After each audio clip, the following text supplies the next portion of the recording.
Tapos guys, dadaan tayo dito sa may ano, ito guys yung ano, diyan ko pinapalaki yung mga tilapia. Siyempre, meron din diyan mga hito, pero mas malaki ang hito ko.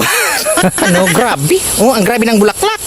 Para siyang sakura, para siyang cherry blossom. Hi guys!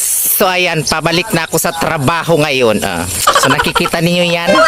Yan ang mga dadaanan natin dito. Ang ganda! Yan ang mga ano, yung mga tanawin dito, mga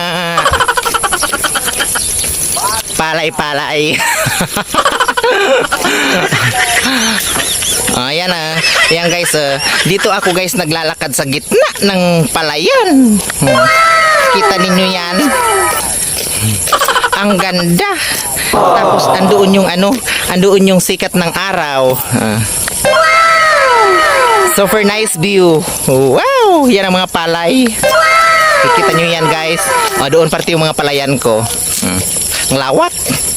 Ang lawak ng mga taniman kong palay. Sana next time makapunta din kayo dito sa lugar ko guys para bisitahin niyo ang aking mga palayan.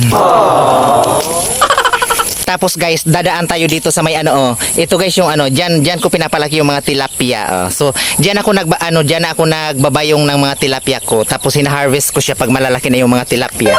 Siyempre, meron din diyan mga hito, pero mas malaki ang hito ko. So, ayan guys, sumisikat na yung araw. Ang ganda. So, super relaxing place. Guys, nandito tayo ngayon sa gitna ng palayan. Tapos ang road na ito, ang kalsada na ito, nasa gitna siya ng palayan. Nakikita ninyo yan. Super nice view. Wow! Super amazing. Tapos guys, ito pa, meron pa diyan mga ilog-ilog. Yan yung diyan ako dati namimingwit ng mga isda. Meron ako diyan nakukuha ng mga ng mga tilapia, mga karpa.